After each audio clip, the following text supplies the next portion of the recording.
An 80s pop icon handcuffs a man to his wall. A former A-lister exposes multiple partners to HIV. Terrible things deserve an apology, right? Not according to these stars. In 1984, Motley Crue frontman Vince Neil was partying with Finnish band Hanoi Rocks when he suggested that he and the group's drummer Nicholas Razzle Dingley buy some more beer. Neil, who was driving, lost control of the vehicle and crashed into another car. Dingley was killed. In addition to Dingley's untimely death at the age of 24, 2 teenage passengers in the other vehicle were paralyzed. Neil has never apologized for the fatal accident. Hanoi Rocks guitarist Andy McCoy told Artists on Record starring Adika Live, "I've never even got as much as an apology from that mother."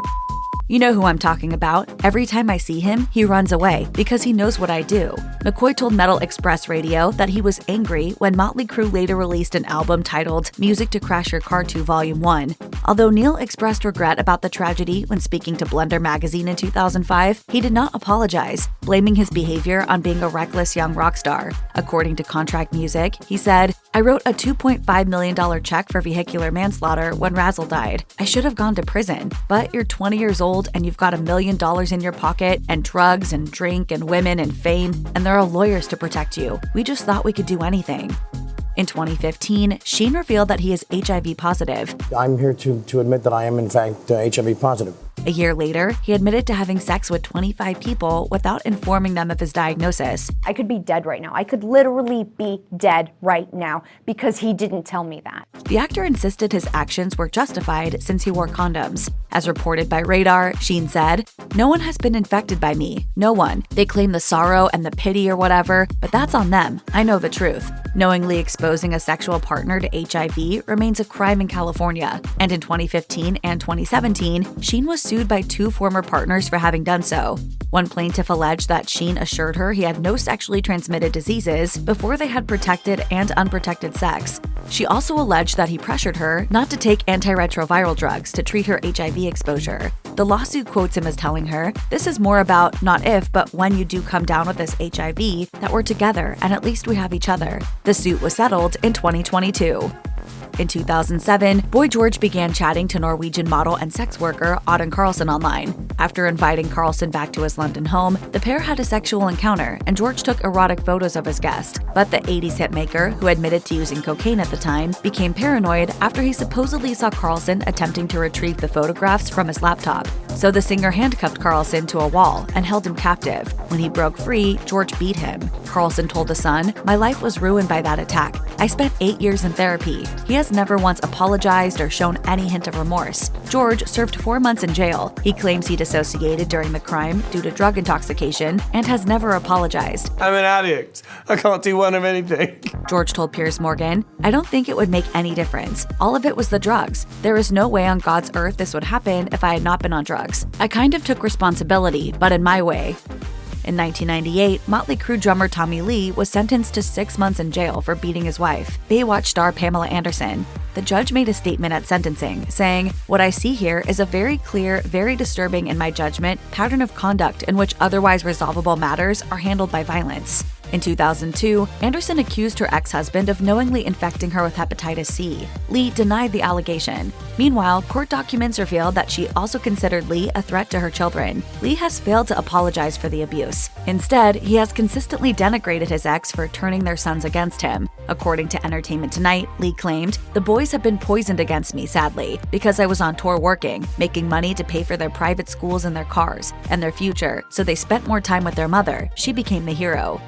In 1982, while directing a segment of Twilight Zone the movie, John Landis violated child labor laws by forcing minors Renee Shin Chen and Mika Din Lei to work long into the night. Pyrotechnics failed, and a helicopter crashed during shooting, killing both children, along with actor Vic Morrow, who was decapitated. Landis was charged with involuntary manslaughter, but was acquitted. In court, the parents of the dead children testified that they heard the director ordering the helicopter to fly lower. "I'm sorry, I think it's inappropriate for me at this time to say anything." Instead, he's remained focused on the damage the tragedy caused him. He told the Herald Scotland, "The tragedy, which I think about every day, had an enormous impact on my career, from which it may possibly never recover."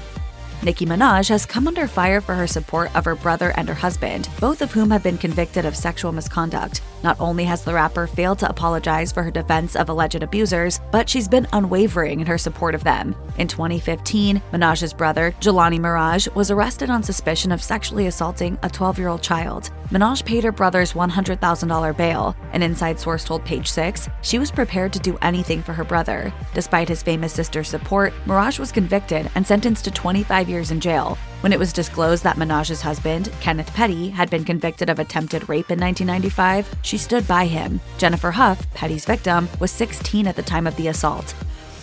It was wrong, and I don't want to be afraid anymore. So the only way not to be afraid is to continue to speak up. She filed a harassment lawsuit against Minaj on the grounds that when the rapper tweeted false information about the attempted rape, it triggered painful memories. During an appearance on The Real, Huff said, "It hurt coming from another woman." Huff also alleged that Minaj ordered her associates to harass her in 2020 in an attempt to force her to recant the allegations. She offered to fly me and my family to LA. I turned it down, and I told her woman to woman, this really happened. In 2022, the lawsuit was dropped. In 1991, while at the University of Texas, Mad Men actor Jon Hamm was arrested for a hazing ritual that turned into a horror show. Sorry about Mr. Campbell here. He left his manners back at the fraternity house. Mark Allen Sanders alleged that he was tortured during a frat stunt at the school. In the police report, he claimed that Hamm was one of the instigators of the assault, which was apparently kicked off by Hamm's anger when Sanders forgot his nickname, MC Hammer. The star was accused of beating Sanders in the kidneys with a paddle, then giving him a violent wedgie, all with the help of his frat brothers. Sanders claimed that Hamm then set his pants on fire and mutilated his genitals with a hammer.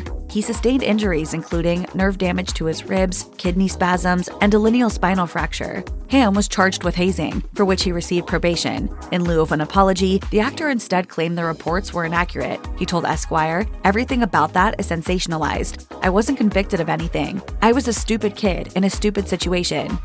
In 2012, Chevy Chase left the beloved cult sitcom Community. According to Deadline, the actor's exit occurred a month after he'd used a racial slur during an on-set rant. 6 years later, showrunner Dan Harmon and star Donald Glover accused Chase of targeting the Atlanta star with racist jokes on set. How's it going with the others? Well, I don't know, really. I don't pay much attention to them. According to The New Yorker, Chase was said to have told Glover, "People think you're funnier because you're black." Probably like the least racist guy. To a fault.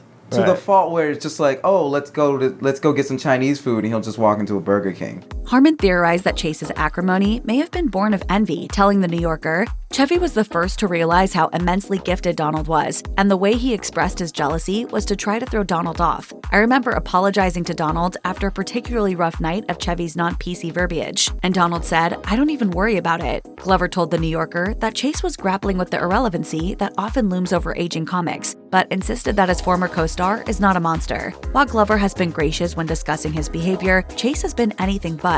In an interview with the Washington Post, he was asked to address Glover's accusations and didn't deny making racist remarks. Given the chance to apologize, Chase instead doubled down on the racist slurs. Recalling a run-in with Glover after the fallout, he quipped, "I never saw a guy turn white so fast."